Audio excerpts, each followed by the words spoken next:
Jimmy Carter beat Gerald Ford and won the presidency. Interesting man, the governor of Georgia, bright, touching human being. His presidency went a bit astray.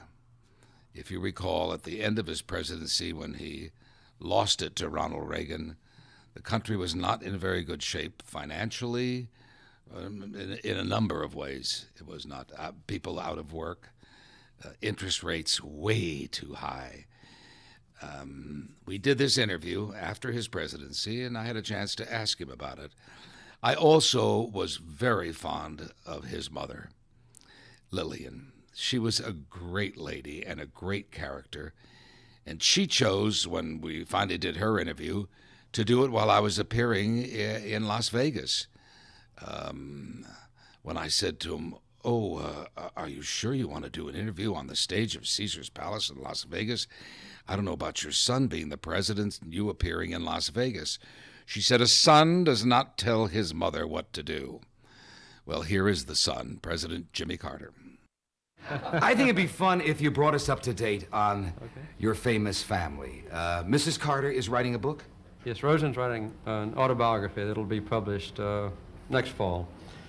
My mother is... are there any surprises in that book that you've been allowed to see? So, yeah. Are there? Does she talk about your lusting at all? As a matter of fact, I think so, yeah. I'd rather not reveal what she says because I don't want to be embarrassed right now. I'll just wait till next year to be embarrassed. I'll tell you this straight off. Barbara Walters... I'm not used to this new chair. I almost fell over. Barbara Walters talked about you recently on the show and said that you were the most amazing interview, that when you talk to an interviewer, it makes them feel as though they are the only person in the vicinity. Am I going to get that today? That's Barbara Walters. Oh, she's Barbara different. Walters. You know? Amy. Amy is unbelievably 15 years old. Wow. A young lady, getting very beautiful. Out of the treehouse. Out of the treehouse? Yeah. Yes, I won't say where to, but out of the treehouse. Right. Yes. But she worked as a congressional page for a while. She said it was the best 6 weeks of her life. She was in Washington with her friends, and she's met, as you know, kings and emperors and, right. and chancellors and shahs and prime ministers and presidents. But she said every time one of those U.S. senators spoke to her, just chills ran down her spine. She couldn't believe it. She'd go and call me, Daddy, guess what? Senator Hayakawa spoke to me today. She probably had to wake him up to speak. That was why she was so excited. Right. And she was very happy for the summer. And my mother is still the youngest person I know. She's 84 years old, be 85 next summer. She has cancer still. And the doctors say that she's responding well to treatment, but she's alive and vivacious. I go out a couple of times a week before daybreak and eat breakfast with her, and we talk for about an hour. I always look forward to it, and I leave and go back home, and it's still dark. And she's just beginning her day, always trying to stretch her mind, stretch her heart, she's make one a of new a kind. friend. She's an original. She's unique. May I share an experience I had with her, yes, Mr. sure. Carter? We asked her to come on the show, and she accepted, and we said, Miss Lillian, now do you want to do it in New York, where we do the show, Los Angeles, or we also do it from Las Vegas, thinking? She said, Las Vegas.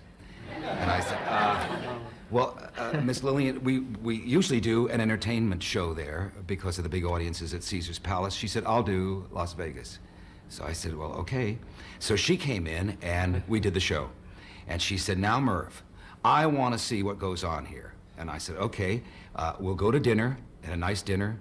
Got a few people together. After dinner, she said, now, those slot machines. I said, oh, they're down there. And she said, I'm just going to go and pull a couple of handles on them, you see. Well, the place was crowded, and we went downstairs, and she stepped up to one, and of course, a big mob. That's the president's mother. So I said, Miss Lillian, do you think that the president would appreciate you standing here pulling on this slot machine? She said, I am the mother, he is the son. A son does not tell his mother what to do.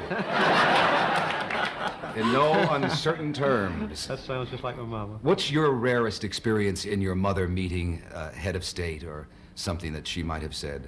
One of the things I wrote about in the book. Oh, I know. She went to Morocco. King of Morocco. She was making a tour of the Sahel area in Africa to try to deal with the poverty-stricken and hungry people there. But she stopped in Morocco, and they had this beautiful palace. And Mother stayed in a suite of rooms, and in the bathroom, they had an array of perfumes, 21 different kinds of perfumes, Mother said. She tried all of them. And when the King of Morocco came to, King Hassan came to the White House to make an official visit, Mother happened to be spending the night there, so I took him up to meet my mother. And he walked in the room, and she said, well, hello, how you doing? And he said, just fine, I hope you'll come back to Morocco. She said, I enjoyed my stay. He said, I noticed from the servants that you tried the perfumes. She said, yes, that's right. And he said, well, I'll send you some perfume. She said, all you damn foreigners are just alike. It's probably the first time the king's ever been called a damn foreigner. He put his arms around my mother, and they laughed and kissed. He probably enjoyed that better than your Majesty. I think he still remembers it, yes. Right. And we come to Brother Billy. Billy's who's often been just doing fine. Is he? Yes. Still got the gas station? No, he sold a gas station, and now he's one of the best salesmen and one of the most successful salesmen in our country. He's selling mobile homes and travels to the shows all over the country. Quick getaways, right? That's right, but he can really sell them. I introduced him, well. When he had the gas station, I introduced him on the show here to Zsa Zsa Gabor. And he looked at Zsa Zsa, he said, I'd like you to come down to Plains and sit in my gas station. He said, the guys would sure like that. Zsa Zsa was like, all right, darling, I'll be there. Great fun. A lot of fun, that fella. Let's talk about, Henry Kissinger was here recently and talked about government leaders leaving office and that awful decompression period, he called it. Was it that for you? No. No, not at all. You walked away easily? Yes, although it was, I would rather have been reelected. I don't want to mislead you about that and still be president. But the election was in November, and between then and the middle of January when I left office, I had my hands full. I was president still. I had all the duties dealing with the hostages, energy legislation, the Alaska Lands Bill. We had a very productive lame duck session. So I was quite busy up until January. Went home, finished moving back to Plains, which was quite a task after 4 years away. And then I began to read these 5,000 pages of diary notes that I had kept all the time I was in the White House. 3 or 4 times a day I picked up a little tape recorder and dictated my innermost thoughts and feelings about people who had just left the Oval Office or the crises I faced, the advice I got. And I never had read them before. You did your own taping, Yes, I did my own taping. I didn't tape anyone else. And, first time I'd read them. And then I underlined things, and of course that's the origin of this book, just to tell the public kind of behind the scenes what was happening in events that they read about in the news and so forth. And then I began to type in June. And I wrote the book all myself, just typed every word. Right. And it's kind of a heartfelt expression of my experience. You do write, Mr. Carter, about that day after the election. Yes. Is that an awful feeling of rejection? Yes. It must be terrible. Yes, it is. It's bad enough to be rejected in any circumstances, but to be rejected by people that you really love, as we loved and still love the people of this country, was heartbreaking to us. We went off, Rosa and I hadn't seen each other for the preceding several months. She'd been out campaigning full-time. I'd been campaigning in different places. So we went off by ourselves up to Camp David and just enjoyed being together. And then I came back, both of us came back to Washington, and I was immediately immersed in the duties of the presidency and was busy day and night. Mm-hmm. And she had more of a letdown because, you know, a lame duck first lady doesn't have many new duties to undertake. Right, and she was active. She was a very active first lady. So she had all the responsibilities of moving back to Plains. And as I commented early in the book, the morning after the election, we met with one of my executors and administrators of my estate, Charles Kerbo. He said, well, you got bad news last night. Let me give you the rest of it. Oh. And, you know, our business that I had built up all the earlier years of my life had not done well at all. I had put very tight restraint, the Carter's warehouse. Yeah. And when I left the White House, we had to sell, when I left the White House, we sold Carter's warehouse to pay off our debts. And we came out very well on that. So, but you left the office a poor man? No, I still had some land that has been in our family since the Indians left Georgia. Right. It's not valuable land, but it's enough. We weren't destitute, but we didn't have much money. Doesn't get rich in office. No, I lost a lot of money in office, but it was a great experience and well worth it, of course. It's the first question one asks himself after a defeat. What did I do wrong? Why did I lose? No, we could see it coming. The last few hours, as you may remember, most people do, the exact first anniversary of the hostages being seized in Iran was election day. Right. And the front cover of all the news magazines and the prime stories on television and so forth was the hostages when I was trying to get reelected. And the feeling of impotence, the inability of a great nation to get 52 people back to freedom, was very discouraging to me and to all the people in this country. And I was a personification of that. I was the president. Why doesn't the president get those hostages home? He must be impotent himself. That's one issue. The other one was that the Iranian Revolution had precipitated a massive increase in the price of oil. It had more than doubled in cost, and inflation pressures and high interest rates had swept the world. That was another very important factor. And then, as you may remember, we had a tough primary campaign in the spring between me and Kennedy primarily. Jerry Brown dropped out earlier. And those wounds that evolved within the Democratic Party were never really healed.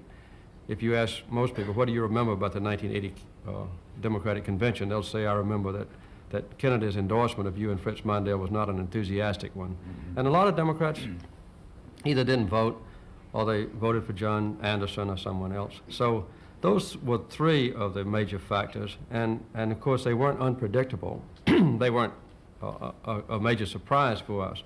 But right until the last weekend, our pollsters were telling us it's just about an even race. But when the Majlis of the Iranian parliament met and announced that they were planning or thinking concerning releasing the hostages and didn't, there was a despairing wave that went across the country, and that was a major factor. Did they do that purposely to lose you the election? I don't think so. No, I don't believe that was their motivation. I don't think they're that aware of American politics. It was just one of those things. You really don't think they were? I don't believe so. It was impossible to deal with a man like the Ayatollah, wasn't he? I mean, Yes, he was devious. He would get one of his subordinates, one of his followers, one of his worshipers, to do something on which they had both agreed. Then if it proved to be unpopular, the Ayatollah would denounce the person and have him driven out of the country, or sometimes, as you know, executed. Right. And this was the kind of guy we had to deal with. Do you think also, Mr. Carter, the fact that you put yourself out in front of those negotiations with announcements like, this country, I wish I could recall it verbatim, but the first order of business in this country is to get those hostages back, that made the Iranians really believe now they had something and they weren't going to let those hostages go? Was the tactic the wrong tactic in negotiation? I've thought about that a lot, Merv, and I don't believe that I would have done it differently, knowing then what I know now. Because, as you undoubtedly know, the wave of emotion that swept this country, indeed the entire world, about those hostages was not something that was engendered by me. You know, if there were 3 TV cameras in front of the embassy in Tehran, which was most of the time the case, more TV cameras than that, these masses of people in the streets were on the evening news every night on TV. And the American people had a wave of sympathy and love for those hostages, which I thought was one characteristic of a great country. Had it been the Soviet Union, those 52 lives would not have been nearly so precious, and their freedom would not have been nearly so dear. So I had not just one responsibility, but 2. One was to keep and maintain the honor and integrity of my country, never to betray that. And the second one was to preserve the lives of those hostages and ultimately achieve their freedom. Mm-hmm. I eventually did both things. But all this time, with the uncertainty about what was going to happen to them, it was a very trying time for me. It's the worst year I've ever spent in my life. Very shortly after the hostages were taken, we had a meeting at Camp David, I, the military chiefs, the Secretary of State, Secretary of Defense, and others. And Khomeini was claiming that he was going to try our hostages, separate the spies from the others, and then have the spies executed. So I sent him a message directly through the Swiss embassy, which was representing us in Tehran, and indirectly through the leaders of Japan, Great Britain, Italy, France, and Germany. If you put a single hostage on trial, we will interrupt all commerce and trade between Iran and the outside world. And if you injure or kill a single hostage, we will launch a military attack on your country. And I made sure that Khomeini knew I wasn't bluffing, that it wasn't a propaganda move and wasn't something designed to get political benefit for me. In fact, I never notified the American people that that direct threat was made, but it worked.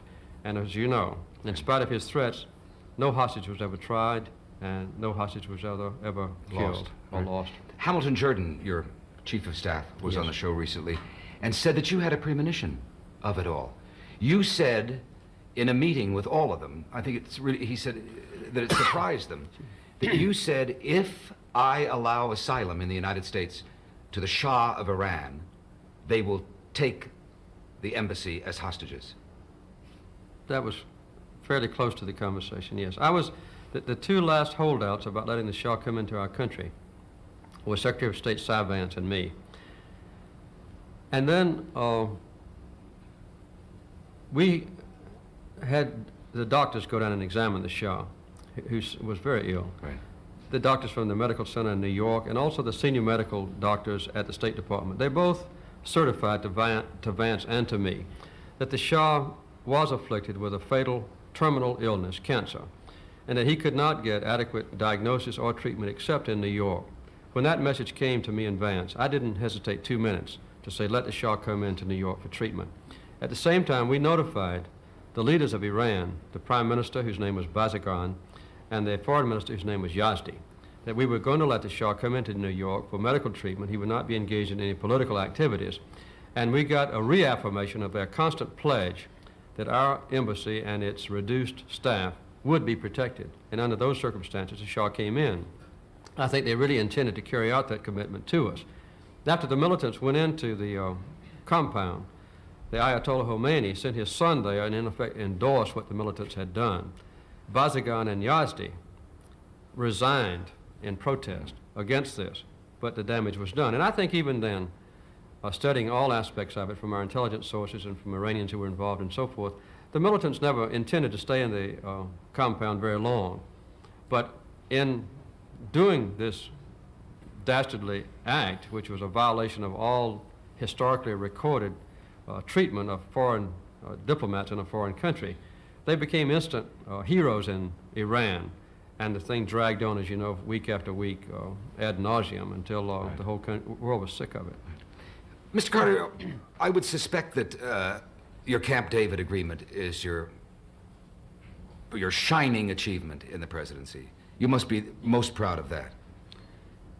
I think it's the one that historically is the most notable, right. Not just for the achievement itself, but for the unique circumstances where three heads of nations go off in a secluded place and spend a week or two negotiating very difficult issues and finally come out triumphant at that time. And the personal interrelationship among the three of us was a very notable event. And also the fact that since I wrote about it in my book, no one else could have written it, because quite often I was in the room alone with either Begin or Sadat or their subordinates. As I pointed out in the book, we were there 13 days, and after the third day, Begin and Sadat never spoke to each other at all. They were so incompatible that we couldn't afford to let them get together. So I would talk to one and then the other, but they never saw each other. Mr. Begin doesn't like to change his position. I mean, he's... No, but he did, and he was very heroic right.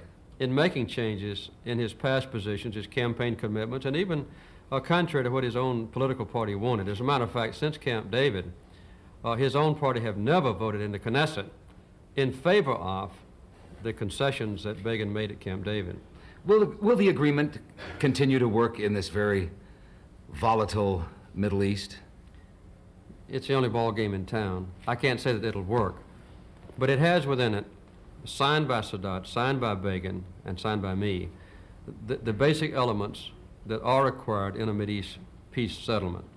I noticed in the Time magazine write-up when George Shultz became Secretary of State, he said that every element that we need for Middle East peace is included in the Camp David agreement.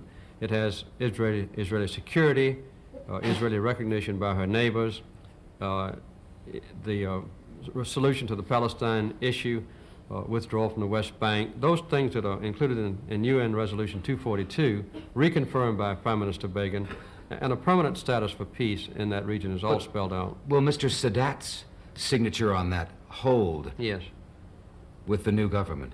Or with the new leadership? Absolutely. It will. Mubarak is pledged on his word of honor to carry out the commitments that Sadat made at Camp David.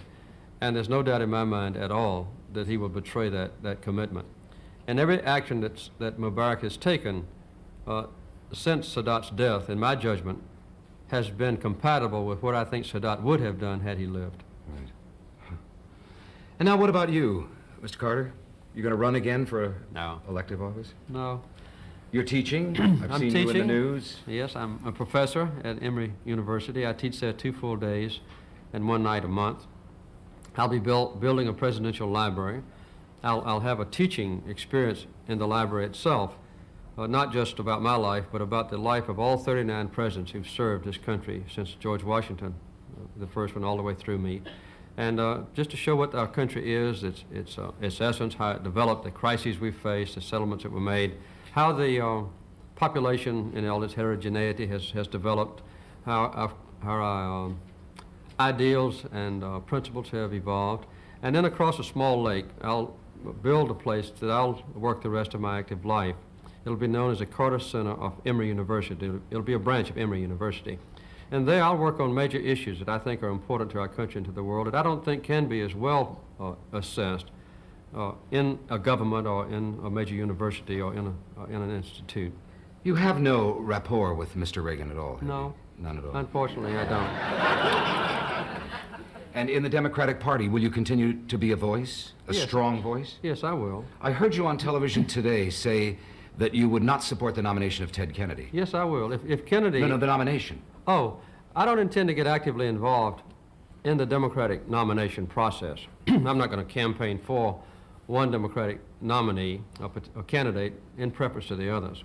Once the convention makes a decision, then I intend to support the Democratic ticket, but no, Kennedy would not be my preferred candidate. No. Why? I think there are others that are better qualified. As you know, in 1976, I had enough delegates before I got to the convention to assure me of the nomination. And I had a chance then, among all the people who live in this nation, to select the person that I thought would be best able to serve if I should not survive my term. And I chose Fritz Mondale. I have not had any reason to change my mind. Right. But I also know and admire very much some of the other candidates. John Glenn or Gary Hart or former Governor Reuben Askew from Florida would be 3 that I could support with great enthusiasm. Right. I think they'll all be highly qualified to be president. Good. I congratulate you on your new book. It's a fascinating memoir of his presidency, Keeping Faith, by Mr. Jimmy Carter. Thank you, Mr. President. Enjoy it. Thank you.